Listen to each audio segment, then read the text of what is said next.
తెరచాపలు నాలోని మౌన గీతాలు నెమలెమ్మ కనుపాపలు కుడి ఎడమల కుదిరిన కళ ఎదకెదురాయే ఉలి తగిలిన శిల మనసున సొద మొదలాయే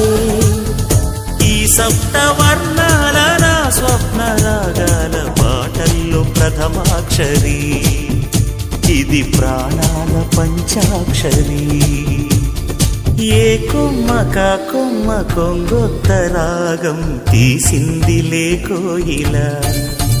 సుమగీతాల సన్నాయిలా ఏ పువ్వు కా పువ్వు నీ పూజ కోసం పూసిందిలే దివ్వెల నీ పాదాలకే మూవల ఒక దేవత